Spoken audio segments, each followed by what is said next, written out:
Good afternoon, everybody. Thank you for joining us. Throughout this pandemic, we've tried to keep people abreast of the latest information as soon as we get it. And since I spoke to you last Monday, we've seen further clusters of the B1617.2, the variant first observed in India. And we've seen it especially in Bolton, in Blackburn with Darwin and some other parts of the country. At this stage, there are some important unknowns. We believe this variant is more transmissible than the previous one. In other words, it passes more easily from person to person, but we don't know by how much. I'm told that if it's only marginally more transmissible, we can continue more or less as planned. But if the variant is significantly more transmissible, we're likely to face some hard choices. And we're going to be learning a lot more in the coming days and weeks about that. The good news is that so far we have no evidence to suggest that our vaccines will be less effective in protecting people against severe illness and hospitalisation. So that means we're in a different position from the last time we faced a new variant before Christmas because of the scale of our vaccine rollout, which Public Health England estimates has already saved almost 12,000 lives and prevented over 33,000 people from being hospitalised. So I believe we should trust in our vaccines to protect the public whilst monitoring the situation as it develops very closely, because the race between our vaccination programme and the virus may be about to become a great deal tighter. And it's more important than ever, therefore, that people get the additional protection of a second dose. So following advice from the Joint Committee on Vaccination and Immunisation, we will accelerate remaining second doses to the over 50s and those clinically vulnerable right across the country, so that those doses come just 8 weeks after the first dose. And if you are in this group, the NHS will be in touch with you. We will also prioritise first doses for anyone eligible who has not yet come forwards, including the over 40s, and I urge anyone in those groups to come forward as soon as you can. At this stage, there is no evidence of increased cases translating into unmanageable pressures on the NHS, even in Bolton, and infections, deaths and hospitalisations nationally remain at their lowest levels since last summer. So, and this is a balanced decision, I do not believe that we need, on the present evidence, to delay our roadmap, and we will proceed with our plan to move to step 3 in England from Monday. But I have to level with you that this new variant could pose a serious disruption to our progress and could make it more difficult to move to step 4 in June. And I must stress that we will do whatever it takes to keep the public safe. Our surveillance and data gathering is now so advanced that if there was a danger of the NHS coming under unsustainable pressure, we would see the signs in the data very early on and could react in good time. And that gives us the confidence to continue moving forwards for now. But I urge everyone to exercise the greatest caution, because the choices we each make in the coming days will have a material effect on the road ahead. To those living in Bolton and Blackburn, I'm very sorry that you're once again suffering from this virus, and I know how hard it has been for you, having been in a form of national or local lockdown for longer than almost anywhere else. But now it's more vital than ever that you play your part in stopping the spread. So we won't be preventing businesses from reopening on Monday, but we will be asking you to do your bit. Take the vaccine when you can, get your free twice weekly rapid tests, and if you do test positive, you must self-isolate, and we'll provide financial support to those on low incomes to help them do so. As we move away from living our lives by government rules, and as we learn to live with this virus, then as I said on Monday, we need to make our own decisions about how best to protect ourselves and our loved ones, informed by the risks. And for those living in Bolton and other affected areas, there is now a greater risk from this new variant. And so I urge you to be extra cautious. Our best chance of suppressing this variant is to clamp down on it wherever it is. And we'll be throwing everything we can at this task. Colonel Russ Miller, commander of the North West region, will be deployed to support local leaders in managing the response on the ground. There will be surge testing with mobile testing units, and the army will be on the streets handing out tests. And there will be targeted new activity in Bolton and Blackburn to accelerate the vaccine take-up amongst the eligible cohorts, including longer opening hours at vaccination sites. And to everybody else across the whole country, wherever you live, please get tested twice a week for free and get a jab if you're eligible. Remember, hands, face, space, and fresh air. Observe social distancing from those you don't know. And if you're seeing loved ones, think really carefully about the risk to them, especially if they haven't had that second dose or if it hasn't yet had time to take full effect. I want us to trust people to be responsible and to do the right thing. That's the way to live with this virus while protecting the NHS and restoring our freedoms. And it's very clear now we're going to have to live with this new variant of the virus as well for some time. So let's work together and let's exercise caution and common sense. Thank you very much. I'm now going to ask Chris to do the slides. Thank you, Prime Minister. First slide, please. The first slides are very familiar to people watching these briefings. The first one is the number of people testing positive for COVID-19 in the UK, and as you can see, that has been on a steady downward path and is stable in terms of the overall numbers at this point in time. Next slide, please. We're also seeing, as people will be aware, a steady decrease in the number of people in hospital with COVID-19 in the UK, as this graph shows. Next slide, please. And the number of people who have died following a COVID test has also been steadily decreasing and has remained very low and remains low now. So the most recent 7-day average is 7 deaths a day. Next slide, please. Now we move on to just the newer information, and I'm just going to expand slightly on the data that's there. So what we have here is the weekly number of sequence cases in England of the variant B1617.2 first detected in India. And as you can see, this is on a steady upward curve. This is an exponential growth. At the same time as the B117, which is the principal one circulating in the UK at the moment, has actually been on a downward slope. So there is no doubt that this is going up. And earlier this week, we said that we thought that it was as transmissible as B117 and possibly more so. There is now confidence, and SAGE has looked at these data, as have various modelling groups, that this variant is more transmissible than B117. Now, the question in practical terms over the next 2 to 3 weeks is this somewhat more transmissible than B117, or is this a lot more transmissible? And that will have implications for the long-term prospects of this epidemic in the UK and indeed the pandemic internationally. Next slide, please.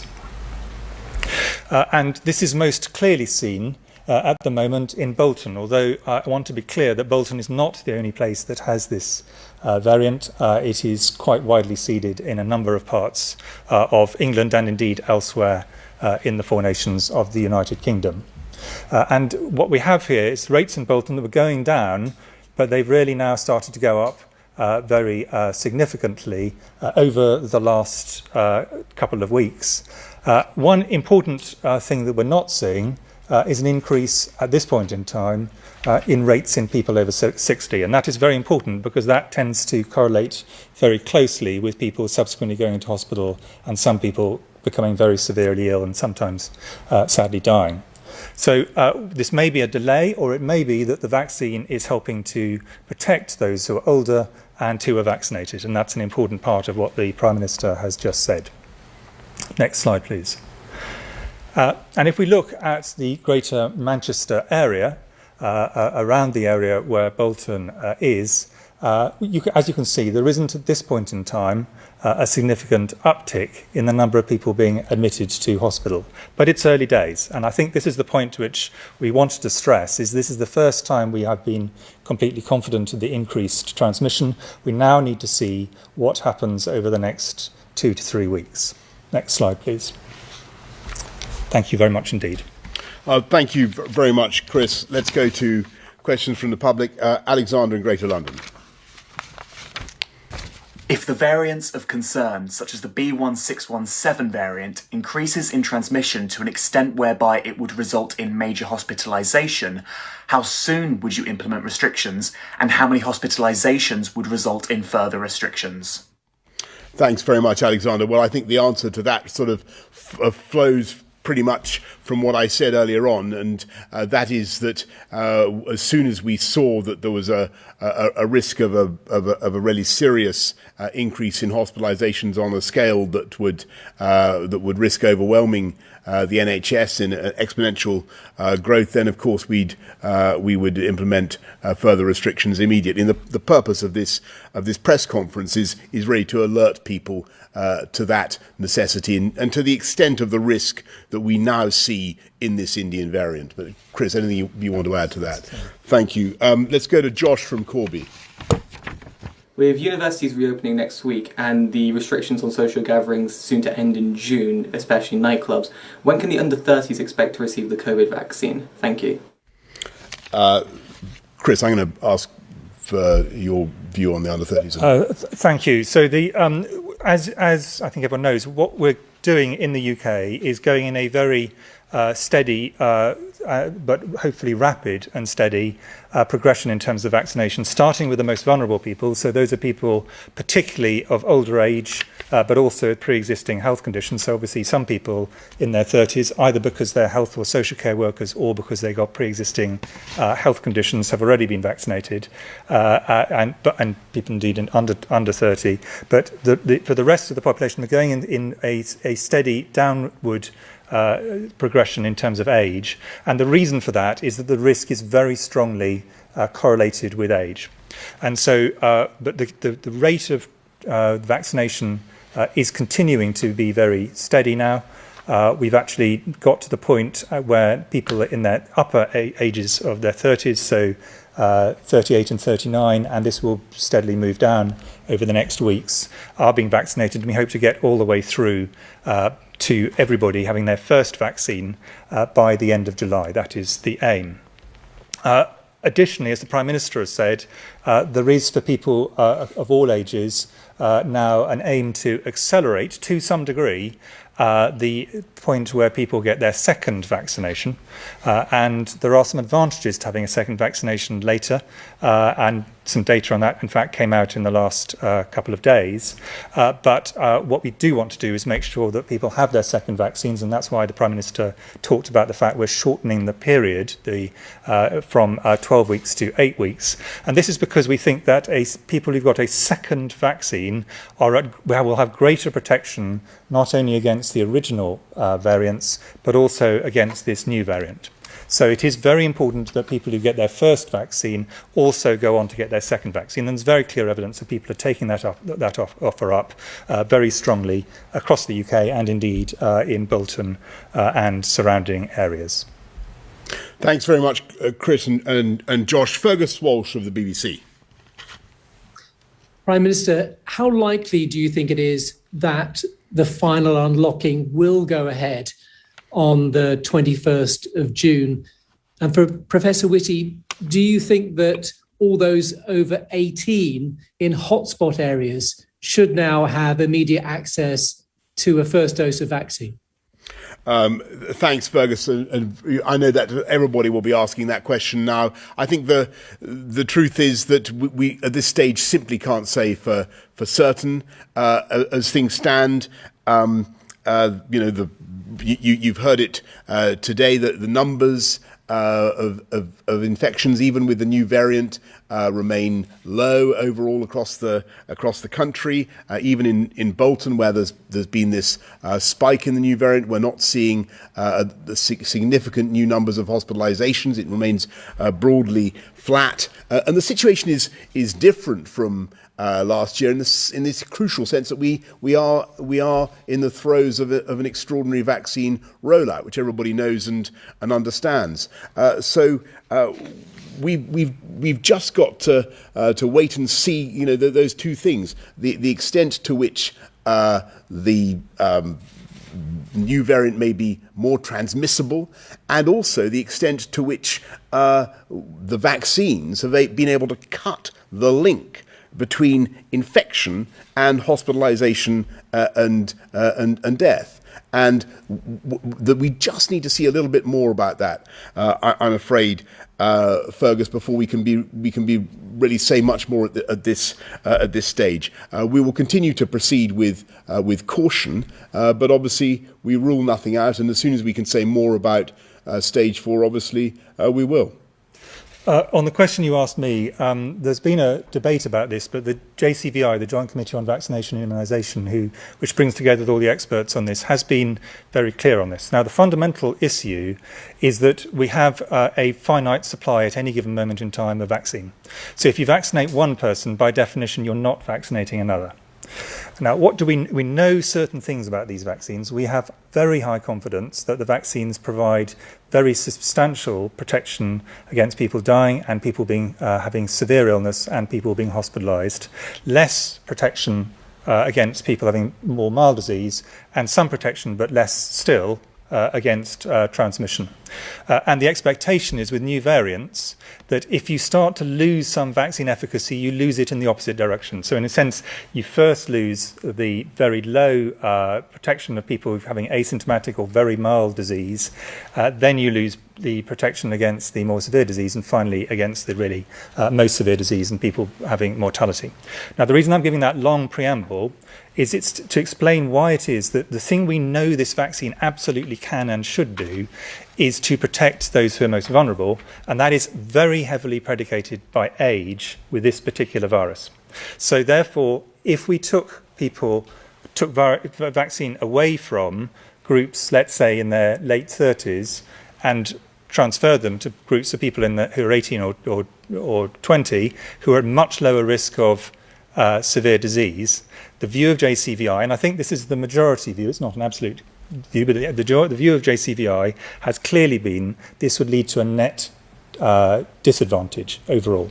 So the sensible thing to do is to prioritise the vaccines to those who are most at risk in all the places across the UK, because the virus is a risk absolutely everywhere, but there are very strong aims to try and accelerate and make easier vaccination in the areas which are most affected by this virus. So it's not that we're not trying to take the geographical spread of this new variant, the B617.2, into account. We very much do want to do that. Thanks very much. Emily Morgan, ITV. Thanks, Prime Minister. Given that the easing of restrictions is still going to go ahead on Monday, what would you say to someone who's planning to travel to Bolton because they come back to you to visit family? Would you say that they should still go, and should they stay the night? Thanks, Emily. And I'm very glad you asked that, because I do think it's important that in respect of the areas where we are seeing these spikes, these higher incidences of the new variant, given the caution that I think we have to exercise with this new variant, the risk of extra transmissibility, I would urge people just to think twice about that. That's what we're saying.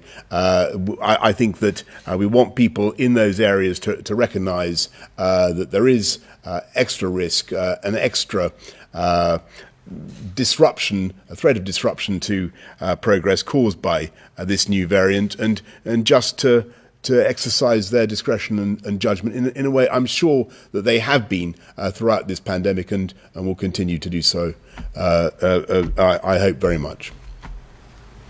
Okay, thank you. Sam Coates of Sky. Hello, Prime Minister. These are your 4 tests for moving to the next stage of the unlocking of the roadmap. The 4th very explicitly says that there can't be variants of concern changing the assessment. Given that cases of the Indian variant have almost tripled over a week, how are you saying that you've passed that test? How are you giving a green light on that?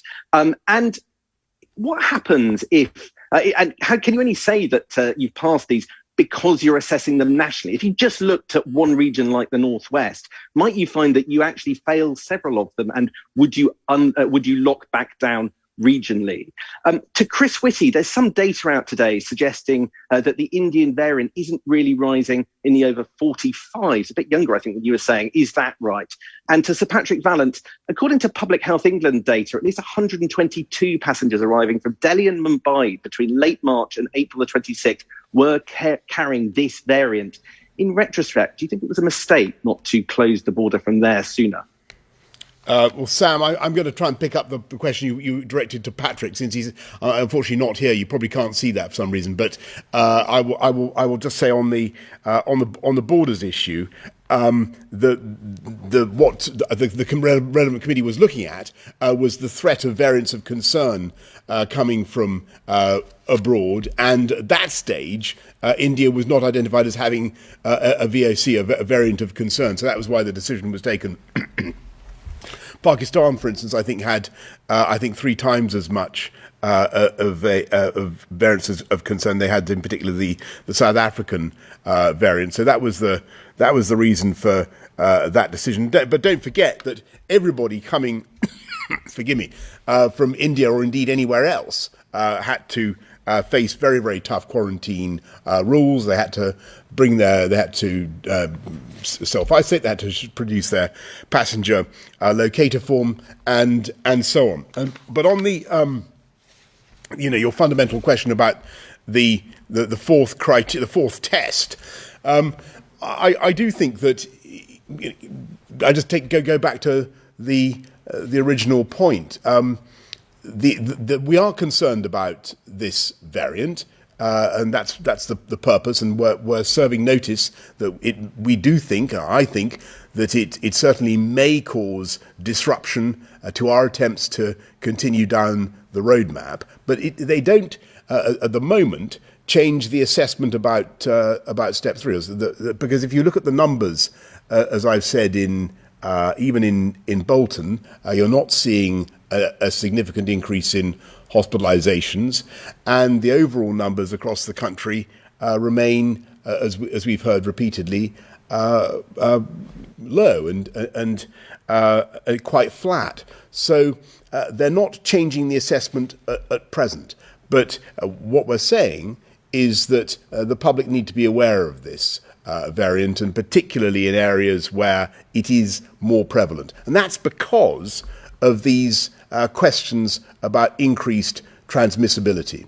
And we just need a bit more time to see how that pans out. And as I said earlier on, whether it's at the higher end of increased transmissibility or at the lower end. If it's at the lower end, then I think we don't have very much to worry about. But if it's at the higher end, then we will certainly have to think about what extra measures we need to take to protect the public. And I want to be clear that we will react fast. We will react as soon as we can see clear and unambiguous data about this, and we will do whatever it takes to protect the people of this country. On the questions you asked me, and I'm actually going to pick up on the 4 tests additionally.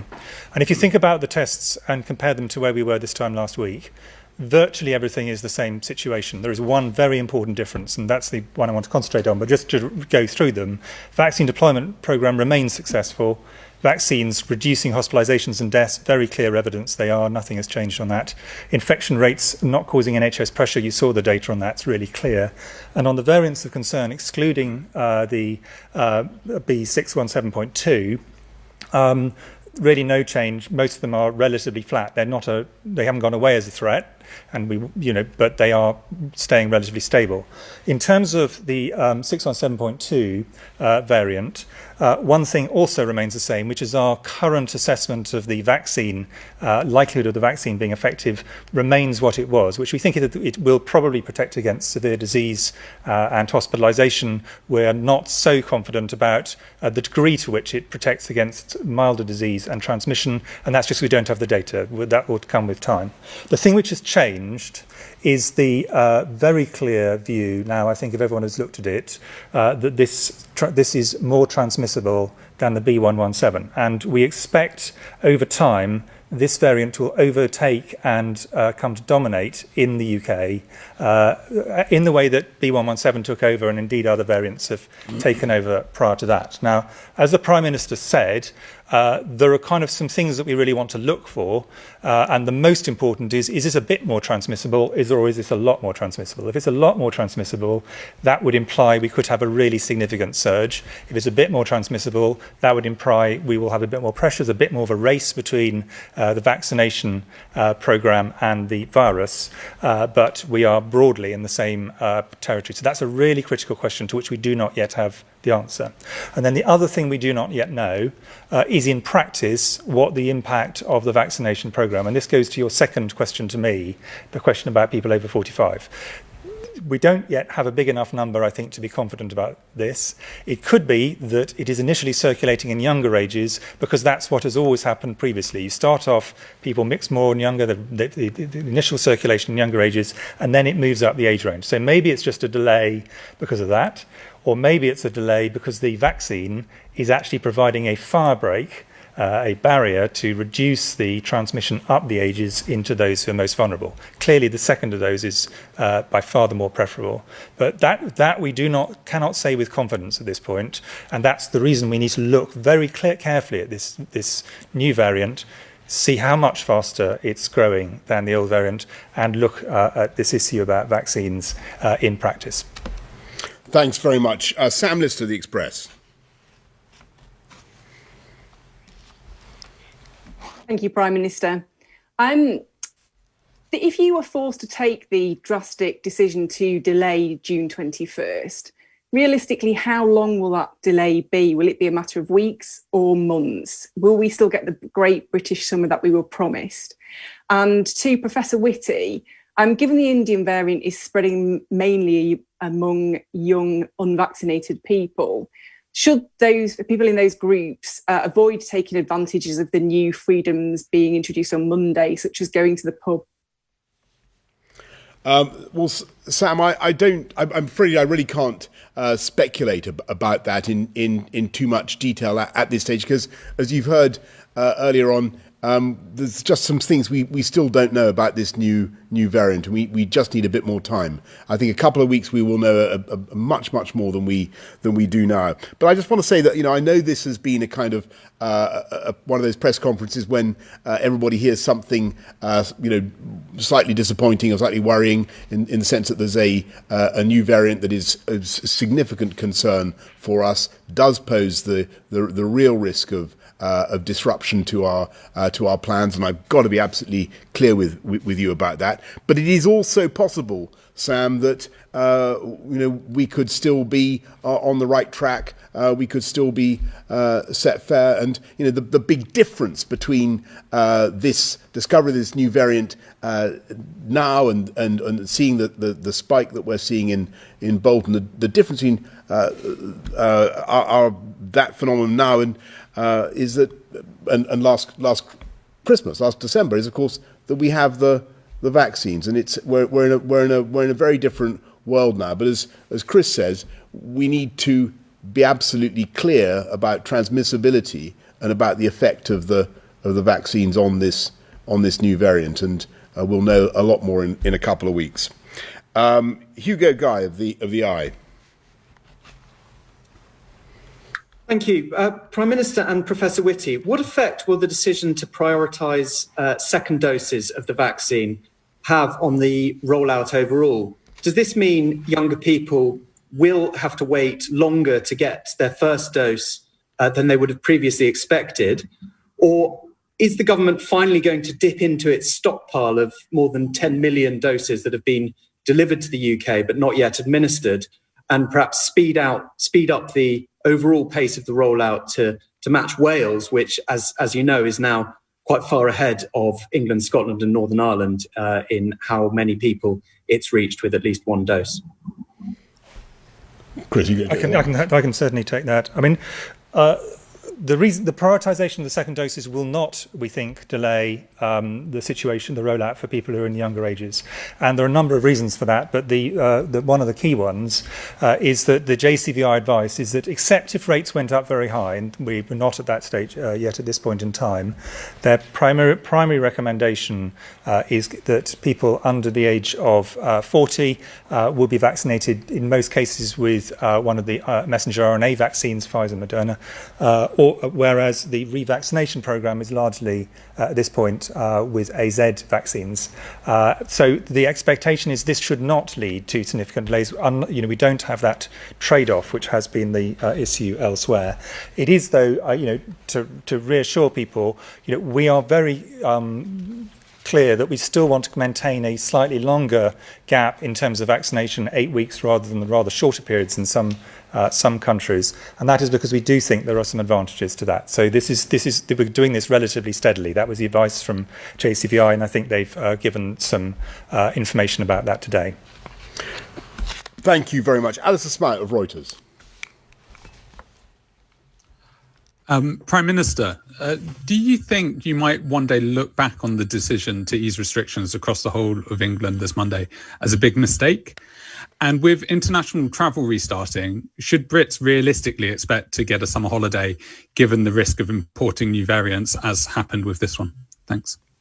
Thanks very much, Alistair. And on the, I think that we're in a different position from much of the past year, 14 months, 16 months or so, simply because we were able to see so much so early, and thanks to the testing that we're doing, thanks to the genomic sequencing, we're able to spot stuff really very fast. And so what we're trying to say at this press conference is that we do see a real risk of disruption in the new variant.